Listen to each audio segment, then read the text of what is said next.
Hello, everyone, and welcome to the Rumblin Man show, which is a live show that is very much a work in progress that we are getting back to and starting on a new foot like never before. Okay, and it's going to be awesome times. Now, the Rumblin Man show is going to be our live streaming facet of the Rumblin Man YouTube channel. And on this channel, we look at guitars, basses, pedals, amps, strings, related gear. We review it.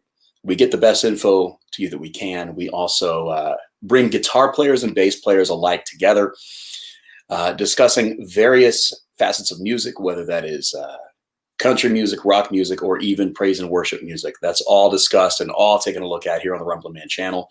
So I want to welcome you tonight. It is 8:45 p.m. right here in subtropical Florida, Tampa Bay. I do have to say that it is astonishingly very cold, okay? Let me check over to my YouTube screen and make sure we are rolling, and it looks like we are rolling. Looks like we got Jaguar. Peace and happy holidays. Merry Christmas to you as well, my good sir. Now I'm going to send a quick link to tonight's special guest, which is going to be Mr. Wolff of Wolff Guitars and Gear. Great YouTube channel, and I'm sending him a join link so that he can join us on the broadcast. So let me kind of give him an introduction. He is a guy that I actually know through the internet. What a joy the internet can be, you know, when good things come from it, right? For instance, some of my best friends in the entire world are people that I've like never even stood face to face with, or maybe stood face to face with once. So I'm really grateful for this particular friendship with Mr. Wolff. Wolff has a channel called Wolff Guitars and Gear, and I'm going to get him to tell you a little bit more about himself. But just so you'll know in advance, he spent some years on the road traveling with various bands. He's been a worship leader, a guitar player, a bass player, and then more recently he started his channel. He builds guitars, builds basses, talks upgrades, and his channel is going in a very cool direction. And we're going to be doing more things together very soon. So I actually have a link to his channel in the comments. So if you're watching live and you want to go in and click that link or click it later, you are welcome to do so. He has a great channel. Honestly, I would call him one of my top 5 favorite YouTubers. Okay, so here he is. We're going to bring him on. Mr. Wolff of Wolff Guitars and Gear. What's up, bro? Oh, man, it's good to be here. Do you want me to say your whole name or just call you Wolff? You know, you can call me Wolff. You can call me Mike. Whatever floats your boat, man. There he is, Mike. Okay, let me give you his address now. It is 33323 San Juan Avenue, La Junta, Colorado. All right. So, well, how you doing tonight, brother? I'm doing pretty good. How about you? I'm good. I just I got a little bit nervous because I haven't done a live broadcast in months and months and months. So here we are. Thanks for the flattering introduction, by the way. That was really nice. Well, you know, that's what I do. I flatter people. And it looks like you have a pretty good internet connection tonight. I know we did a test earlier this week in which we were having some trouble, but it looks like it's going pretty well so far. Yeah, I think we worked out some of those bugs anyways. That's what I'm talking about. So, guys, let me know in the comments if you have seen Michael's channel before. It's really awesome. He does some killer demos. I love some of the delay sounds and things that he gets with his guitars. Builds some sweet guitars. In fact, you have a Telecaster that you did a custom finish on, and essentially the neck pickup on that Telecaster is a humbucker that is essentially 2 mini single coil Telecaster pickups put together. Am I right about that? You are. Actually, you know, if you hang on for just a minute, if you want to vamp for a second, I'll go grab it and I'll show it. Okay, I'll vamp. I'm glad to vamp. Oh, you know what? He froze up. So good thing. Oh, there you are. Yeah, I'll vamp for a sec. Go get it. I want to see it. All right, be right back. Michael will be right back. So long story short, guys, I have huge respect for anybody who can build a guitar because I've got some projects I do like this big old pane right here, like this big old pane, which is basically a rondo neck on a old Squire body. And, I've tried my hand at soldering in recent times and things of that nature. But, guys, I suck when it comes to trying to build an instrument. So here's the guy to talk to right here. Is that a gold anodized aluminum pickguard? It's not. It's actually something I did. And actually, this is not the first iteration of this build either. I've it's undergone some phases. Nice. So, I mean, probably one of the first things to talk about when you're talking about modding guitars is that to some degree it's all an experiment. So, you can't think you're just going to go out there and nail it the first time. Right. I would never nail it the first time. That's what I do. We just got a comment in. Hello. Hey, there we are. Emilio Garrido. Rumblin Man, great videos lately. Great to see you on a live broadcast. Happy holidays. Very curious. Love to hear more about my new SG. Well, the jewel in my crown. This thing makes me so happy.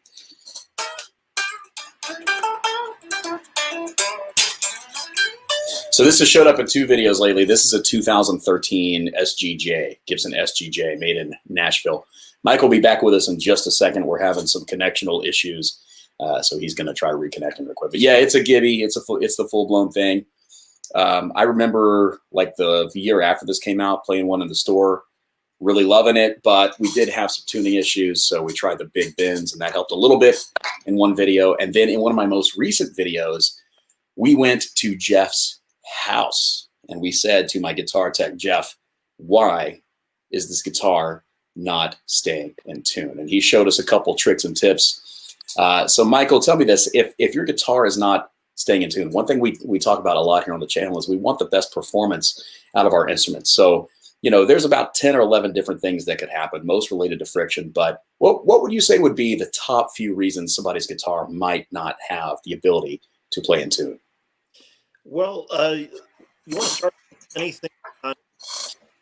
So, anything from your bridges all the way to the nut, tuning keys, all of that stuff is all. And in particular, to start with, would be the saddles. To make sure, especially on an electric, it's so easy to do this, is to intonate your guitar properly. Quick tip number 1 on this would be, if you have, like a strobe pedal tuner or whatever, that's pretty accurate, what you want to do is you want to start turning the screws to move those saddles forward or back, just like a quarter turn at a time. You don't want to turn it much, and keep testing to see if you're in tune. Now, how you test that is I do it three notes. So I'll hit the open string, then I'll hit the octave on the 12, and then I'll also do a harmonic on the 12th.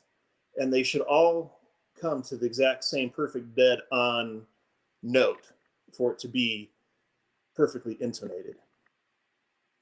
Nice. And guys, if you're getting value out of this content tonight, there's a lot we can learn from Michael. So make sure you hit the thumbs up button on this video. And if you're watching on the playback, I will have a link to his channel in the description of this video. So Michael, the guy who created Big Ben's Nutsaw, said that, any tuning issues in his years of experience, he thought that it would come from friction somewhere.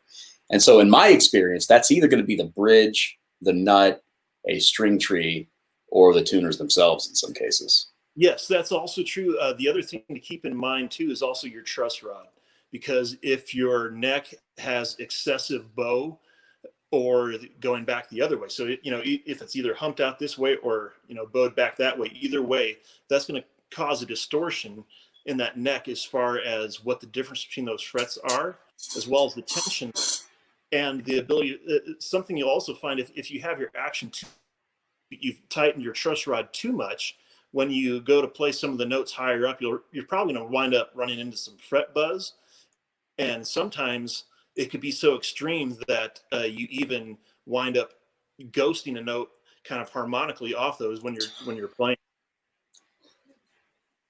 I have that. That's happening with me right now with the with my Lakeland Strat. I did a setup, and it was like my first time to ever do like a full-time setup, but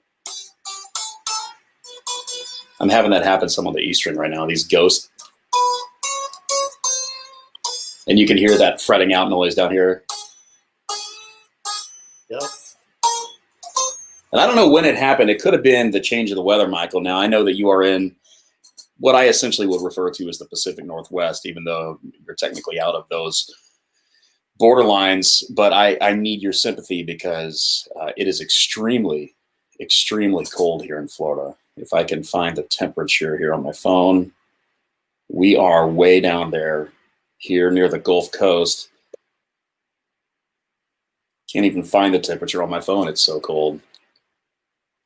What is the temperature in Tampa, Florida? In Tampa, it's 50 degrees. 50 degrees Fahrenheit. It is so, so cold here in Florida. That's brutal. You know, I think I'll feel for you when we're, you know, early this morning when I was getting ready for work, it was all of about 15 degrees. That's even less than here. Here in Montana, it's a little bit different. So, you know, it's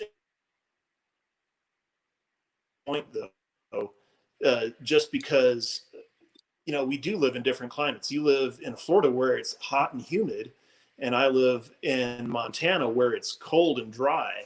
And so both of those have their own unique challenges when you're trying to take care of your instruments. So that's a valid point to bring up.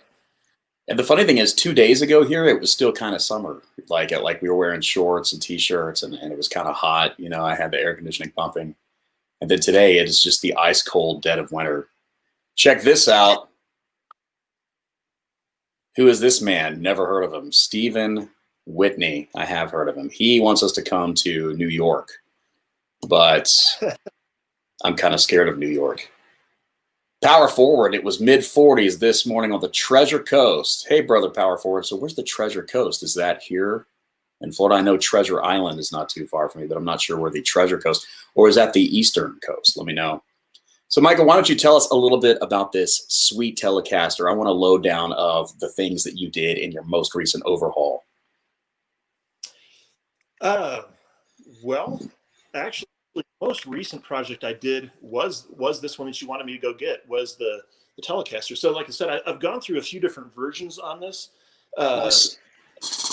Kind of what I did is I bought 4 different Tele kits at a time, and I was trying different things with my boss because a friend of mine wanted me to build a Tele for them. So I did that, and then I wound up trying the technique on this where I took a blowtorch and actually singed the wood a little bit all the way around on all sides. That's kind of where you see the grain darker on some portions of it here.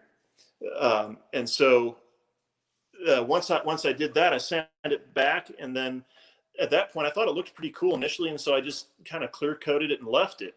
But then after looking at it a little bit more, I really wasn't too satisfied. And then the other thing is, as you mentioned, I did some special things. I took two different Tele neck pickups, and I turned it into a humbucker. And the reason I did that was because it's just a different sound when you can have a humbucker in the neck. It just adds a fatness to the Tele that you don't get with single coil. But power right here, I've placed a 3-position switch on the, and right now it's in the control plate. But initially, I had it up here, kind of in this area with where the Pickuard was.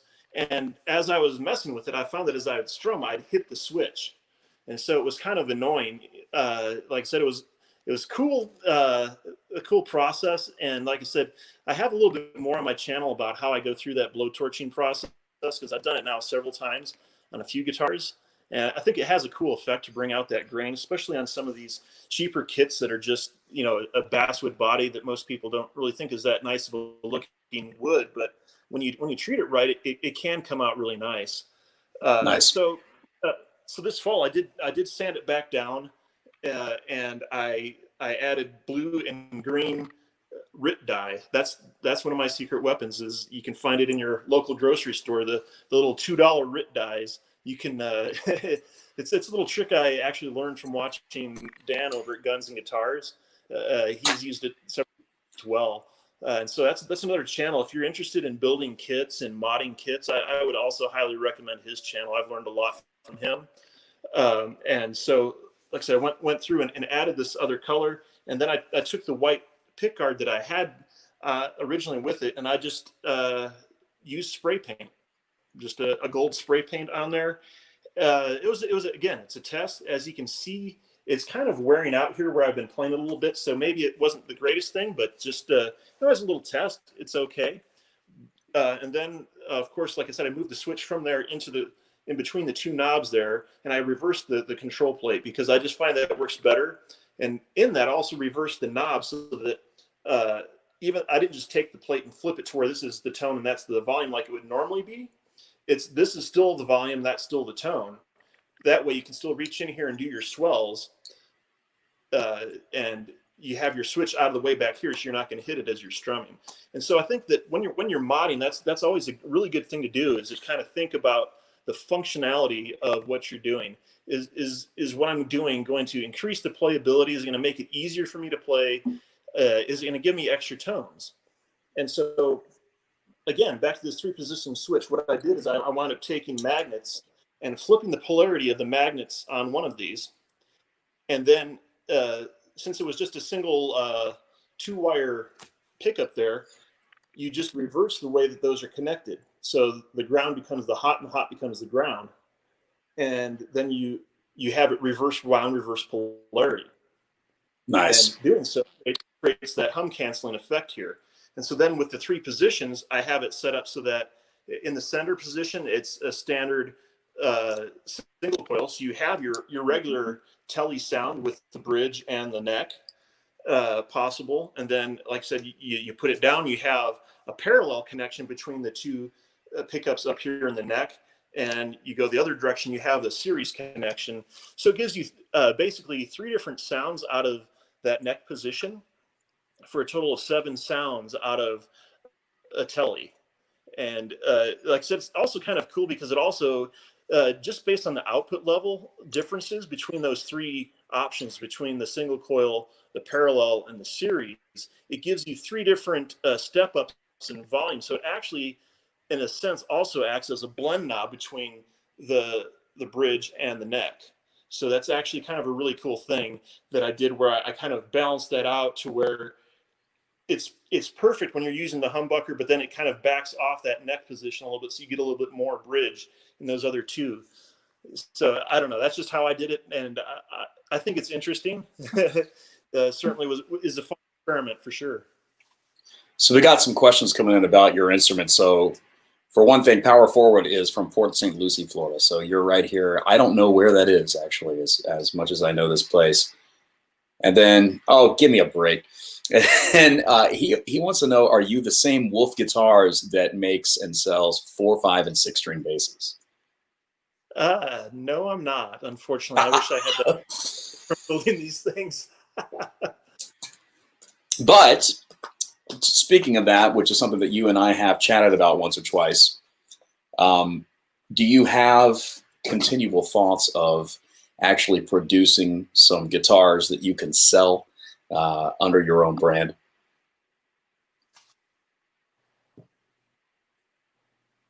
Did I lose you? Yeah, I lost you for a second, so I missed the question. I was wondering, do you have thoughts of producing guitars under your own brand that you intend to sell to the masses? That is a goal. I do want to have my own. It's just a matter of building some things up and getting a few more tools and just a few more things. Like I said, it's a continual process of learning. But right now, like I said, my focus is more just on learning the craft of building guitars and how to mod them and how to do different things to them that I find interesting that you don't typically find on your stock models. I mean, anyone can go into their local music store. They can find your Strat, your Telly, your Les Paul, whatever it is, and it's going to have your same more or less options no matter which way you go. But to me, the fun is when you start doing these little mods to it. Like I said, when you do little things like that with the neck pickup, where you can do something unique. So guys, prepare for fame and fortune right here. This will be a famous name. I really think Michael is going places with his builds. He has a lot of knowledge about guitar mods, pedal mods, and he is a very sharp dude, and he's been around. But I want to ask this, Michael, because we do know that there is a Wolff Guitars. It's a boutique company, not extremely popular, but obviously known. So what are you going to be called when you're finally releasing guitars? Because I guess that name's taken. Yeah, there's that, and there's also a Wolff tone pickups out there too. Oh my gosh! So I'm gonna have to get creative a little bit on the naming. I haven't really got that far down the road at this point. Like I said, it's more just about honing the craft. Montana Guitars. Dude, have you heard of Walla Guitars, based in Walla Walla, Washington? I believe you were telling me about them before. I have not had a lot of time to research them though. They're cool, man. Well, Steven also, echoed what I have said before, which is that you need to make pickups, and he thinks that you should make me pay lots of money for them. I personally don't agree with that comment. But my question for you is, what do you need? Because honestly, I've got friends who are in the pickup making business. Obviously, Porter, those guys are good friends of mine. Sonic, Michael from Sonic is a good friend of mine. What do you need to make pickups? I mean, you're going to need a winding machine, essentially. Am I right? Yeah, and there's every sort of winding machine out there, from little DIY people do with sewing machines and even like a drill that they've set up, all the way up through professional things that you can find at places like Sumac. And so from there, then it's a matter of how much you want to build in house and how much you want to outsource parts. I mean, you can buy all the different bobbins and pieces to the pickup, and then simply wind it yourself. Like with your hands, like.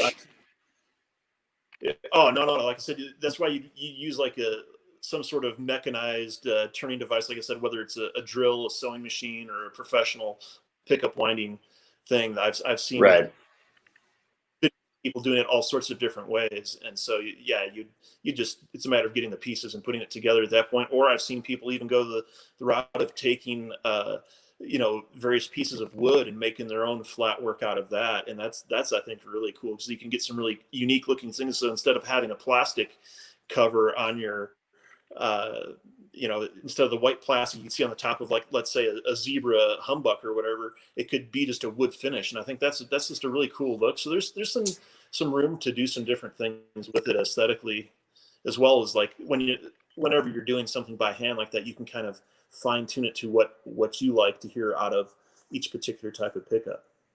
So here's Steven's question, and because we don't have a ton of viewers, obviously, my channel is still kind of mom and pop channel, as is yours at this phase, but there will be people who will come along tonight and watch live, and others who will watch after this. You never know who you're talking to out there. So just so we can all know, in case one of us wins the lottery and becomes a billionaire or something of that nature, how much do you need in tools to start your own guitars and pickups? What do you need? Is there an amount of money you would need to start doing these things, or is it just machinery? It is more or less machinery, but I think really the real cost of it comes in the supplies, in buying your wire, and buying your magnets, and buying those things. That's where the bulk of the cost is going to be. And that's something to keep in mind when you're buying some of these more boutique pickups, to think of the craftsman involved with it, that sometimes the cost that's involved with that is a lot of it due to it being a small operation and them doing all the labor themselves. And so a lot of that cost that goes into those boutique pickups is actually labor that those guys are putting in themselves. Right. So if anybody does end up watching this replay and would like to donate money to your cause, do you have a PayPal email that they can donate to? Yeah, we could probably set something up if that became a thing. I don't know that that's really going to be something that people are clamoring for. I know, but I'm telling you this: if I were a billionaire, if I were a billionaire, I would. I'd give you $1 million right now to start your company. All right. So we have a coming here. Anyway, I want to see this come to fruition, Mike. I think in the near future, I could totally see you doing some boutique instruments, in the near future, because really what you've got to have to make a boutique axe, you just need money for the parts you need. And then, obviously to get into the world of pickups, you need, whatever winding machine and materials you're going to use. So it's all very possible to get started, sometime in the near future. I don't know. Are you aware of David Taylor, a friend of mine? He's on all the Facebook groups that we're in. I don't believe so. So David Taylor started D Taylor Basses, and he's making some really nice stuff. And I mean, he just started like last year. He started by making like some little miniature basses for fun, and then he'd sell them to people from the Worship Basses Facebook group. But he's got a full-blown company, and he's got he works with Sonic pickups, he works with Aguilar, he makes basses, and he makes electric guitars. And it's just so cool, because if you have the skills, then really what you need is the means to get the materials. And it just goes to show that anybody who has those skills can start a boutique guitar company. We have a comment here from Emilio Garrido. I'm on the verge of purchasing una new guitarra. I tried a bunch of them and narrowed down the list to 2 options: the Squier Classic Vibe Jaguar and the Squier Classic Vibe Jazz Master. Any advice? Do you have a distinction between the two by chance, Michael? Michael is frozen, so he does not have. I'd actually like to hear your take on this first, and then I'll give mine. Okay, well, let me give you my take, because Rumblin Man is not afraid to share his opinion on gear ever. So let me do this. I'm going to do a screen share here, and we're going to go. Screen sharing is easiest with 2 monitors. Well, too bad. I only plugged up one. I don't want to see these tips again. By the way, this evening's broadcast is powered by StreamYard. And we have the watermark because Rumblin Man is not a rich man and therefore cannot afford to pay lots of money to have no watermark. So we're going to check it out here. Here's my screen. All right, because I want to refresh my memory here. So Squier Classic Vibe Jaguar. All right, let's go over to Sweetwater here. Okay, well, my first impression is that I'm disgusted because you've got these rollers and you've got these switches to do a whole lot of tailoring with what? With 2 single coils. If I had this guitar, I would review it and then sell it. That is stupid. That is such a lame guitar. I can't believe how stupid that is. So now let's search for the Classic Vibe Jazz Master, which the Classic Vibe Jazz Master, actually, I happen to know that a lot of people in worship music play this guitar. If you can't afford to go up to one of the Fender models, well, that's a lefty. So you don't want to look at that. Guitar Center, which I'm boycotting, but I'll look at their website anyway. Excuse me. So this is the rudimentary, quintessential Jazz Master. In fact, Michael, I don't know if you can see this, but this actually has the traditional Jazz Master trappings to it, because you got the 2P90s, you got the Jazz Master tremolo arm and tremolo system, master volume, master tone, 3-way switcher. And then you've got this circuit up here that is more common in vintage Jazz Masters. So I think they kind of nailed it with this one. And that's a pretty sweet rendition. What do you think, bro? Okay, so here's my take on it. I agree with you that I would totally go for the Jazz Master hands down. I'm just not a big fan of the Jaguar. I don't understand why. I don't know. It just doesn't have any appeal to me personally. Kurt Cobain, that's it. When I read the question, I was imagining, well, yeah. I guess, people of my age in particular, that would perhaps be a draw. But initially in my mind, when I heard Jaguar, I was thinking that some of the models that I've seen that have two humbuckers as opposed to two single coils. And so, if that's the consideration, you're going humbuckers versus single coils, then there's an actual tonal difference there that, if you prefer humbuckers and you're trying to play something more aggressive where you want it to handle gain more, then I would certainly go with the humbuckers in that situation. But overall, like I said, to be completely honest, I've been actually eyeing this Jazzmaster myself because it's something that I'm interested in. And to give a slight point of correction, those are not actually P90 pickups on there. There's a difference between P90 pickups and Jazzmaster pickups. They're P90 style, P90 style pickups. They look like P90s. They look like them, but that's what I'm getting at, is that the Jazzmaster pickups are actually not as tall, so they don't have as many winds of wire on them, so they're not as hot. Whereas the P90s are much hotter, and P90s are like absolutely fantastic. But the draw for me to this with those Jazzmaster pickups is that they have a different character where they're a lot brighter, and so that's really cool. But what I want to do if I get one is I actually want to take that rhythm circuit out. And I would actually prefer to change that up where you still have your master volume, your master tone, but I'd like to mod that to where when you have that other switch up there, that would switch those pickups between going parallel and series between them. Then I'd like to take those other.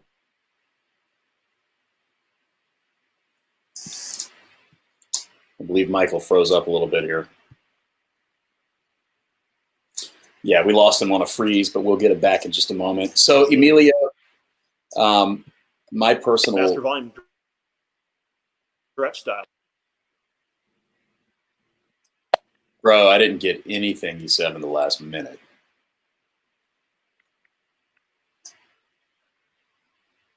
Hi. So I take it I cut out somewhere in there? You did. You cut out about 45 seconds ago.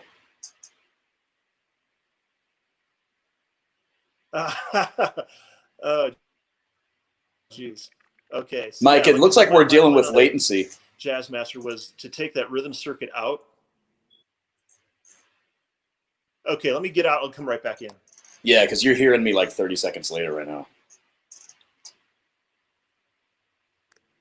Okay, guys, technical difficulties.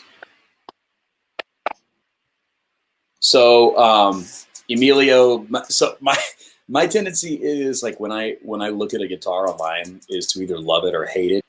And so Jaguars, like I tend to hate them just because I've always felt like the way they do the features they've always felt a little pointless to me. But like Michael said, in the event that they do have double humbuckers, I find them a little more potentially useful, but I personally am not into Jaguars. So if you want my take is the Jazzmaster is really cool because it kind of retains that classic 60s Jazzmaster style. With the rhythm circuit, actually, there's a great YouTube video with a guy from Fender that actually explains the old rhythm circuit and how it works. And that seems like a neat piece of history. And also, I don't know what type of music you're playing, Emilio, but if you're doing any kind of ambient music, worship music, that Jazzmaster sound is pretty awesome. I used to have a Jazzmaster, used to play it in church and freaking loved it. Okay, Michael, so tell us again, now that we see you a little better, tell us again what you would do with this beautiful thing. So like I said, I would actually mod that rhythm circuit out of it. I would turn it to where that switch that turns on the rhythm circuit actually just operates between a parallel and series between those two pickups to give you the additional power, when you go into a series. And then I would take the two knobs, instead of being a volume and tone that just work on the neck, I would have those actually be individual volumes for each pickup, so that way you it's kind of like a Gretsch where each pickup has its own volume, and then you still have a master tone that you can work with to get a variety of different tones. But why would you do these things?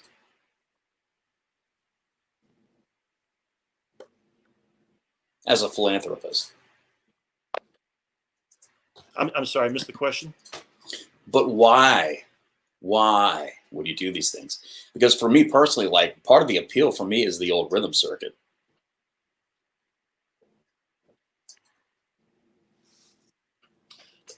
I'm sorry, you're breaking up really bad. I'm not catching the question. I am super apologetic about that. So let's wait till it clears up a little bit, and I will repose this question. Emilio, so that is that's my answer, is that I would totally go with a Jazzmaster, because also Jazzmasters are a pretty relevant guitar. I mean, if you think about it, like relevance is a tough discussion, and Michael, I would love for you to weigh in on this a little bit. But you know, relevant guitars, especially, you know, like a lot of our viewers are within the worship music genre. Not everyone is. Not everyone, you know, that checks out the channel is even of faith at all. But the worship genre is pretty big in most of our discussions here on Rumblin Man. And there's some people that I would consider the hierarchy of online worship guitar greatness. And they take relevance to a different level, because for them, it's like, okay, well, to be, you know, a relevant, you know, worship guitar player, you need a $4,000 guitar, you know, a high-end PRS, or say a Jennings, which no one had even heard of Jennings until a worship guitar related YouTube channel mentioned them. No one had heard of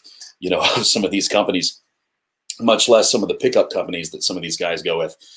But relevance is a worthwhile discussion, because you need to select gear that is relevant to the genre you're playing in. So for instance, you know, if I want to be the stereotypical, you know, worship music guitar player in a big church with lots of lights on Sunday, which is so sincere and genuine, like if I want to be the stereotypical worship guitarist, then I'm going to have, you know, a Gretsch White Falcon, or I'm going to have, you know, some kind of, you know, Jennings, you know, wannabe Jazzmaster, or I'm going to have, you know, some kind of Telecaster, but it's going to be a distressed or maybe a Sur Tele. And then I'm going to be plugged in to a Helix, not an LT, not a Stomp, a Helix, because there's nothing else out there that sounds good for guitar. Unless, of course, you want to use a Fractal, you know, and then run that into your Kemper Profiler, or we just get all three and just run them all three at once. That's the stereotypical thing. But here's the problem with this stereotype. And you and I have had a lot of late night discussions about this.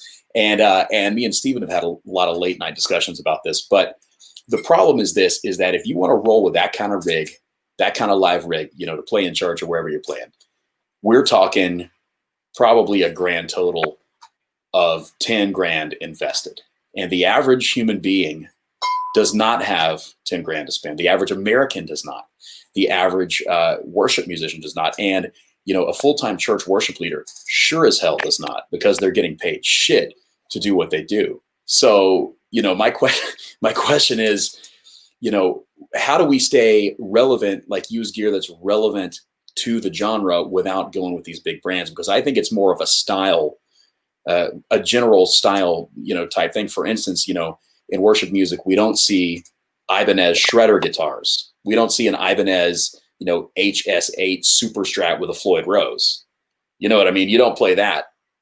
So you want to stay relevant without selling your soul to that other YouTube channel and all their little friends in their group trying to impress each other all day.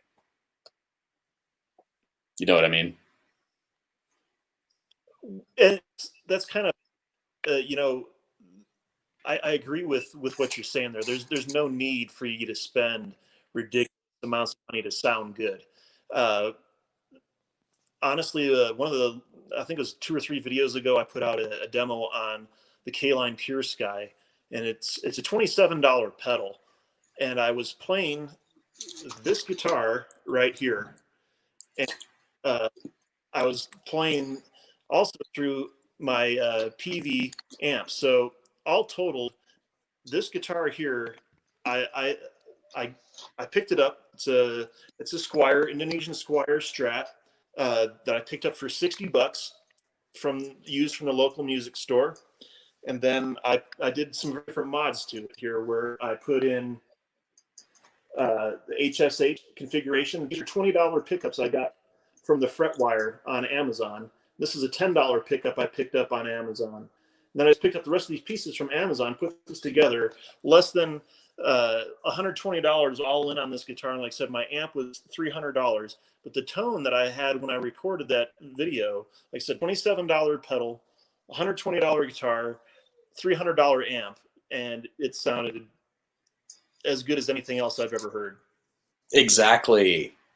See, exactly. And that's another thing. So right here, actually something Steven helped me get is this Zoom G3XN. So I actually don't attend church at this point. I was, in that world.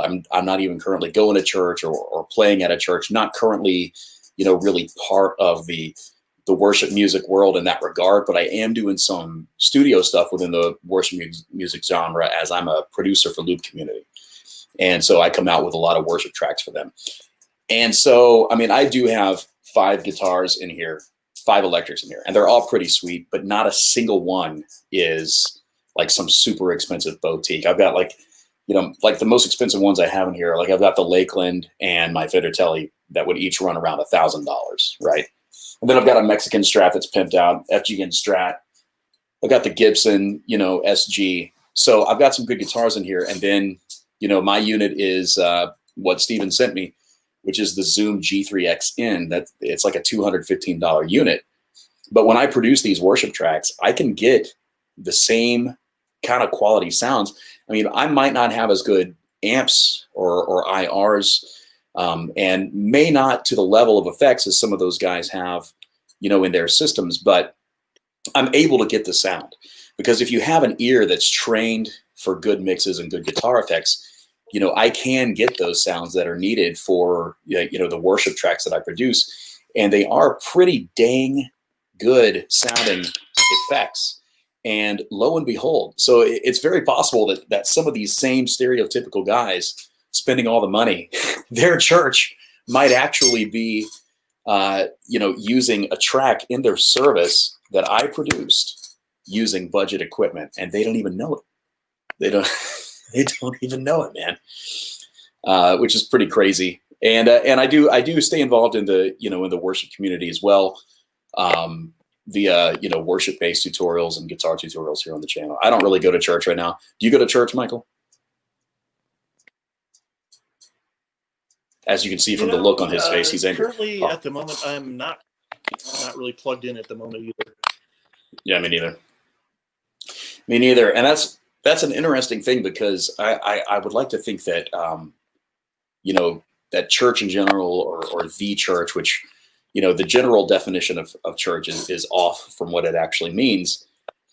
But I can't help but feel that the church has at large kind of lost its sense of purpose, because I know in my former job, as a church worship director, it was my job to put on a great, Sunday morning experience with lights, with a band, with music, with all these things. And we did a great production, and we'd have a great worship set.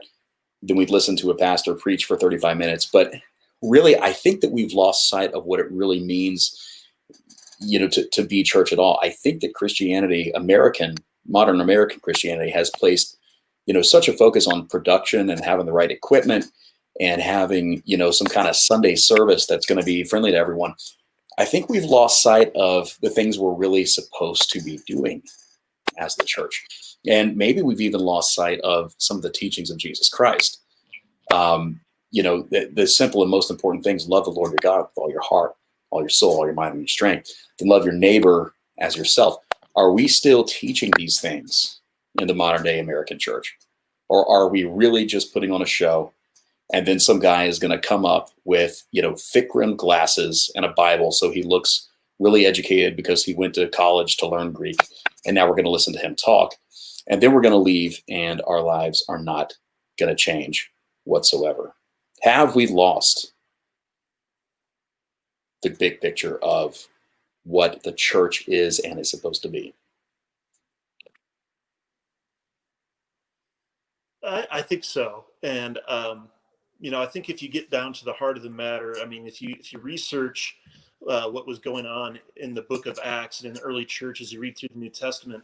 You keep seeing this thing where there's actual real discipleship and there's real relationships that are where you have like Paul that's bringing up Timothy, and he's talking about how the older men should be bringing up the younger men, and the older women should be bringing up the younger women. And I think that there's a reality of relationship there that gets lost. And I think, you know, as much as I enjoy the production quality of some of these big name worship groups that are out there, I think that the wrong focus for a church, because I think that in the process of doing that, there becomes there to become perfect. And so you want to have this perfect production. And I think that it puts this pressure on people that they have to present themselves as perfect. And I think it's always been a problem in the church, even before a huge thing in church culture with our modern worship. But I think that's always the thing, that people come in and they wear masks, and they feel like they have to hide their struggles, and they feel like they have to hide who they are, so that people can't really see this. That they can't see the flaws, they can't see the things that they're actually fighting through on a day-to-day basis. And so the thing is, somebody comes up to you and shakes your hand and says, "How you doing?" "Oh, I'm fine. I'm fine." But inside dying, and you're actually wanting to reach out and have that relationship, but because there's been no relationship built, then there's no trust there to be able to open up your heart and actually be able to tell somebody, "No, man, this is actually what I'm dealing with today. Can we actually talk about this? Can we pray about it? Have you been there before? Have you any advice for me?" You know, that's I think where we need to get back to as a church, is right there, where we can actually become the arms of God to the people that we're around. And I think that's also important to keep in mind, that, you know, in particular for myself, since just with my work situation, what it's been the last several years, where I've been having to work 80, 90 hours a week, and I haven't been able to make it to church a lot, that, you know, you wind up being around other people at work.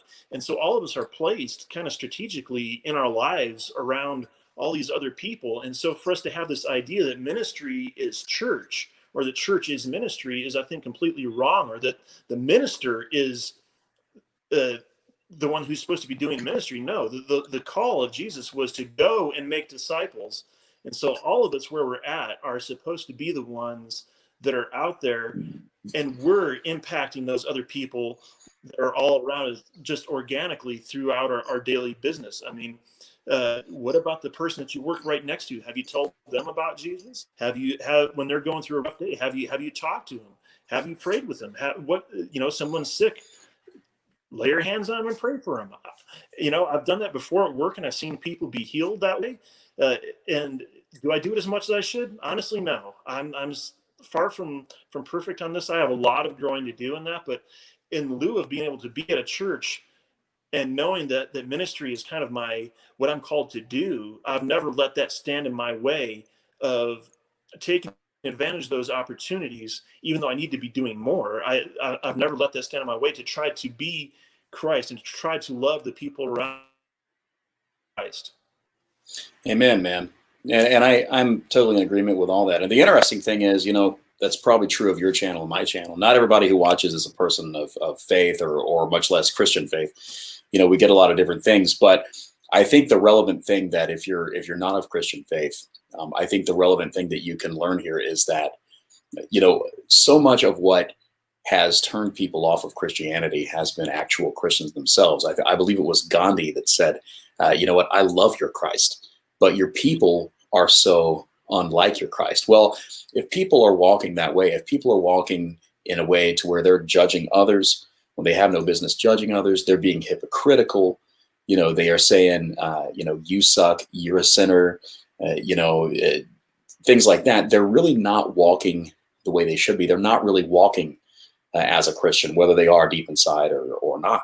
And, you know, in the church world, we place such a focus. I've heard this discussion, you know, I'm not in that world anymore right now, but, you know, in the church community, there's such a discussion of relevance. You know, how can we be relevant? How can we be relevant to this generation, you know, where they come in and they feel like they're at their favorite rock concert and they dig what the preacher has to say because we're relevant. The way to be relevant is to go out to coffee with those people or to wash their car. You know, the way you want to be relevant to someone, you know, shoot them a text and say, you know, how are you doing? Is there anything I can do for you within my reach? Is there anything I can pray for you about? You actually reach out to a person to become friends with them, not put on a rock concert with a Jesus Christ, you know, theme.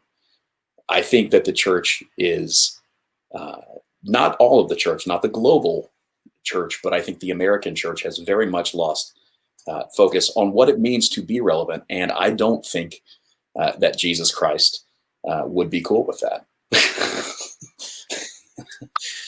You know, so that's my 2 cents. And Michael's a very sharp guy about these things, guys. So if you ever have questions, you know, about Christianity or faith or the church and what the church is really supposed to be, what a Christian man is really supposed to look like, you're always welcome to message Michael or to message myself, and we would love to talk to you about that kind of thing. So what I want to know, Mike, is I want to know a little bit while we still have some time tonight. I want to know a little bit about your journey and what led you to starting your YouTube channel, Wolff Guitars and Gear.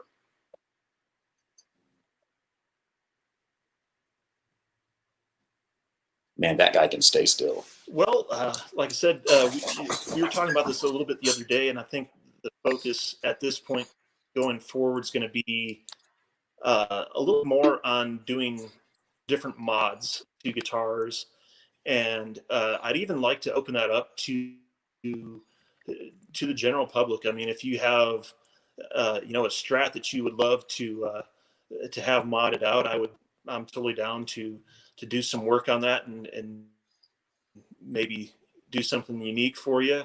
Sweet. Like I said, that's kind of the thing that I'm looking at is, you know, it surprise you that even though I've been playing guitar for 30 years, there's not a guitar in my collection that's worth more than $1,000. And I think that even to this point, like I said, this guitar right here, $120, is one of the ones that I find myself playing the most. Even though I do have a couple other ones that are worth more, I still do.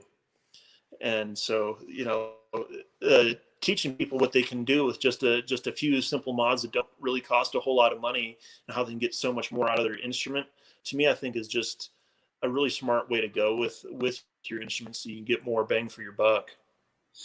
So if there's someone out there, Michael, whether watching live tonight or watching the replay, and they want to actually send you their guitar or their guitar body for some custom modding by you, how do they get in touch with you to start that process? What's the best way to reach you?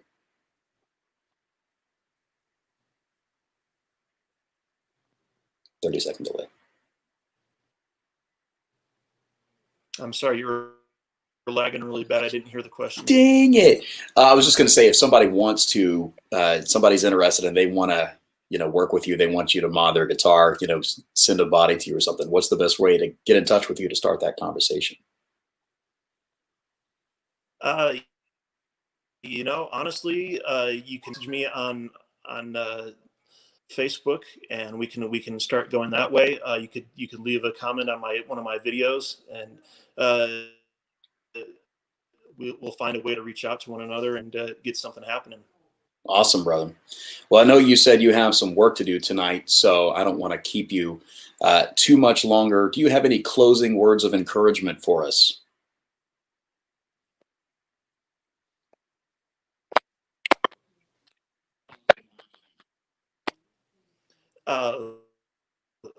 Like I said, I think kind of together a lot of the different things we've been talking about is, like I said, I don't think anybody should ever feel shame about their gear. I think that's a real thing that goes on in a lot of these worship groups, is people start shaming one another, don't have the healer or whatever cool piece of gear is the latest fad. And so, you know, you can get some great sounds discussing with some less expensive gear. And I think that that's important to know how to develop your own ear to do that and to focus on your own playing. And even with that, not to willing, because we are all on a journey and we're all learning every day. So just keep pushing yourself to get better at developing that year, to developing your skills with your hand, the abilities to do the things that you want to do, and just keep working at it, never stop learning, never stop pursuing that. And, you know, there's definitely some budget ways you can go about getting some very pro results with that. But then also on the other side, just to challenge everyone to be authentic and to be real in their walk with Christ. Number one, to really push in.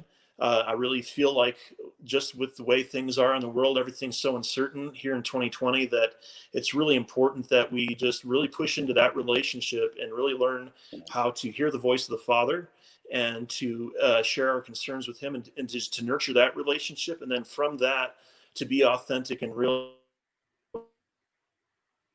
around us. We network with the other believers that we know, to be loving on people that are around us and pointing them constantly to Christ. I think that's probably the biggest thing I could ever say, is that I hope that my life does that in every way, and that I'm not perfect, so I am not the greatest example with that, but I hope to be able to say, like Paul, follow me as I follow Christ. And if we're all doing that together, then we're all going to be making a huge impact on the world. Amen. And if you're out there tonight and you're not a person of faith, if you're not a Christian, Michael and I, neither one of us would ever pressure you to be. We would never pressure you to change to our way of viewing life, because it's a free gift. But if you do want to know more, you can message and talk to either one of us.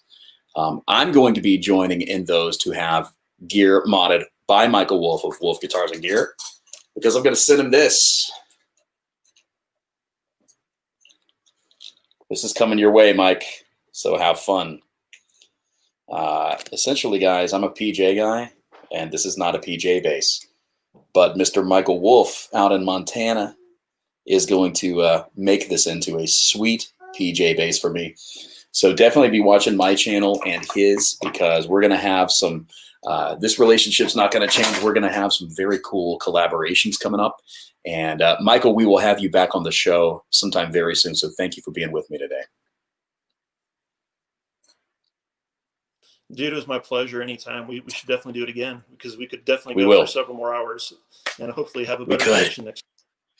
We could. Absolutely, brother. All right. I'll talk to you soon.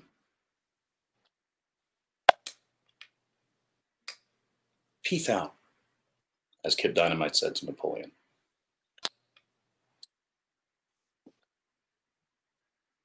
So, guys, pleasure to have Michael with us tonight. For those who have hung in there, whether it was live or on the replay, thank you for hanging in there through technical difficulties. Michael Wolff is an awesome guy. I've never even met him face to face. Just a great guy that I've gotten to know through the internet. So I'm going to go for just a little while longer tonight.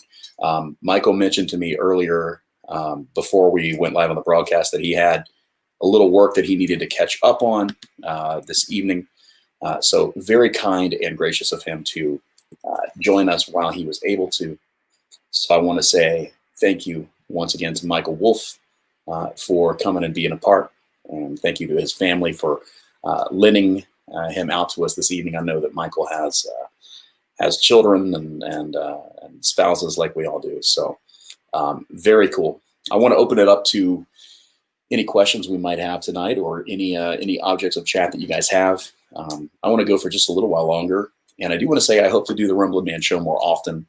I want to have a variety of guests on. I'm not sure how frequently, but I think that this is a great time to do something like this. We need a forum where we can talk about gear, or we can talk about these relevant, subjects. You heard my rant just a little while ago about church guys with $1 million gear and things like that. So I want to open it up a little bit here. I'm going to cast out a couple things. Quick message here. Sorry for the delay.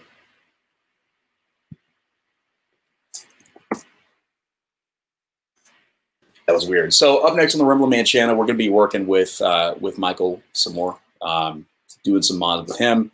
We will have some sweet collaborations coming up in the very near future. Now, here's the thing, guys, and I know this is true. Okay, I know that when I do a bass or a guitar review, that's when I get the most views. I know. And I know that my vids of microphones are not the ones that get a ton of views. But I'll say this. I I want to be able to educate on things like, I don't know, if you're in a recording situation or professional music situation. I'm producing a lot of music right now. It's what I do all day, every day, and then at night I go play on the weekends. You know what I mean? But this condenser microphone that we're going to be looking at in one of my very next review videos is a mic that has a very cool diaphragm to it. So check this out. And this is a mic by Comica, and it goes less than $200, so it's friendly to your budget. And it's a large diaphragm condenser mic. Obviously, I'm talking to you on a condenser mic right now, but what I really like about this one is the way it's shaped, this flat surface, and you can even see the actual receiver part inside there. But what I really like about this thing is it doesn't round off. And so with that flat surface you can put in front of your guitar, you can really capture a guitar, like an acoustic guitar sound or a mandolin sound really well. I've been recording with this for 2 weeks and really like it. So make sure you check out that review, because my plan is to talk a little bit about condenser microphones, because not a lot of people understand the difference. There is a difference. You know, I've known a lot of people who want to have an audio recording set up at home, and they're going to use a Shure SM57. But if you want to produce any kind of high quality audio that involves a microphone, you need a condenser mic. And whether that's something like, you know, this fine one that I'm talking about right now, which plugs in USB, or whether you're going to go through an interface like the Scarlett Focusrite I have behind me, you need one. And this one can really get you there for not a lot of money. Okay, I actually put out an invite to someone a few minutes ago, and it looks like that particular person did not see. So I was going to bring on a celebrity guest. Hang on, let me try one other.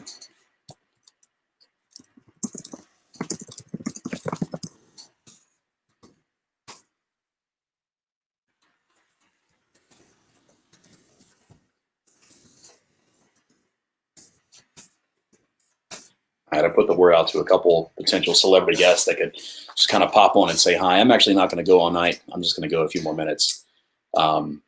Steven says we need to tell people you don't need a lot of money for gear. And that's kind of one of the core things that Mike and I talked about, guys. So if you came a little more recently and you didn't see that part of the conversation, it was cool. We did have some technical difficulties that we dealt with, but that's my ultimate frustration. And you know, I'm not going to be the guy who names names. I'm not going to be the guy who disses someone's face to the whole world via broadcast. But I really think that on the Rumblin Man channel, now don't get me wrong, we'll review some more expensive gear when we can. You know, if I have the chance to check out, you know, a really nice guitar or effects unit, I will. But the thing is, most of what we look at is in the ballpark of consumer level. And honestly, it's just so interesting because, you know, I make half my living right now with production, and I'm producing audio a great deal of the time, an album project, things like that right now. And the things that I have in here that I'm using, most of the gear is not expensive gear. My studio monitors, my in-ear monitors, you know, my interfaces, my bass, you know, my guitars. I don't have a fortune worth of gear here. Well, I mean, altogether, but there's probably nothing in this room that would cost, you know, over $1,500. In terms of instruments, nothing that would cost over $1,000, you know, at any point in time. And it's just so interesting. You know, you don't want to go super cheap all the time. You don't want Squire to be your go-to brand. You don't want Tagema to be your go-to brand. You don't want to be, you know, a notable Xavier Guitars artist. But at the same time, you know, those things can be made to function well. And there are things available that can fit your price point, especially what I would call the music gear consumer level budget. And that's of around $600, $700, $500. There are so many excellent electric guitars and electric basses at that price point. In my opinion, acoustics a little more difficult. And as far as amp simulation and as far as effects go, you know, Zoom makes units that are under $300 that I get perfectly good sounds with. Steven, who's been on tonight, chatting some with us in the comments, Steven has a Line 6 Pod Go. You can get some huge sounds with it, similar to that of, you know, the Helix and the HX Stomp. So I definitely want to echo what Michael said. Don't let anybody guilt you or gear shame you, because there's some groups that you can get on online that if you don't have this, and some of these groups are even supposed to be, a Christian gear group, and it's like if you don't have a big expensive Helix and a boutique guitar that these guys say is in, then you're not in. You're not one of them. You post your fairly cheap gear, and some people might like you out of sympathy, unless there's some other regular Joes in there as well. So, don't know about tagging on myself, but yeah, the Yamaha Pacifica, like the 612 I reviewed, has great appointments, and it's in the $600 range. So, don't let people gear shame you. That's really not cool. Someone once told me that pros play pro gear, and this was a very high profile musician who said this. But here's the thing, pros do play pro gear, but since when can consumer level gear not be made to perform like pro gear? For instance, well, where is it? So this is a Mexican Fender Strat, and a lot of people would consider that a consumer level instrument. This would have retailed new for $600, $650. But check this out. I used to have tuning problems with this. I have no tuning problems with this. I put a bone nut in it. I put these locking Fender tuners in it. We upgraded to Porter pickups, new bridge, AVRI. Everything on this guitar is upgraded, and it plays as good or better than some of the most expensive guitars I've played. Holds tune great. The setup stays in great condition. It's probably in tune right now, and it mostly is. Maybe a little bit out because of the weather and the climate change we've had in Florida. But don't let people gear shame you. Really, seriously, for whatever your needs are, you don't have to have the most expensive thing on the street. And one more thing about shaming is this. Michael and I did chat faith a little bit. And if somebody comes to you and shames you, in the name of Christ, if they come to you and say you're not good enough, and they judge you and they tell you that you're a bad person and you can't hang out with them, these people that do these things to a common person like that, they're not really walking in the teachings of Jesus Christ. Jesus Christ's teachings were to love one another, to love God, love your neighbor, treat your neighbor the way you want to be treated, love your neighbor as yourself. So just keep in mind that, though we do see, even in the Christian church and worship community, we see some of this gear shaming, we see some of this prestige about the wrong things. That is not an accurate representation of Christianity and what faith is supposed to be. So those are kind of the things I wanted to address with Michael tonight. And I want to thank you for watching, whether you caught this show live tonight or whether you caught it on the replay. Thank you so much for watching. The couple celebrity guests I reached out to were unresponsive, as people tend to be this time of evening. So I am going to sign off, guys. So thanks for watching the Rumblin Man show. Tell me this, if we did this a lot more often, say either on a weekly basis or a couple times a month, would you watch? Would you come back? We'd have a special guest. We may do this again next week. I don't really know. So let me know. And if you're watching on the replay on the end screen, you'll see a couple videos that I recommend for you. Okay. As always, God bless you guys. Thank you for chatting with me tonight. Thank you for watching. I've watched people come and go, and we have a few on here right now. So thank you guys for sticking with me, and I will see you in the next video. Peace.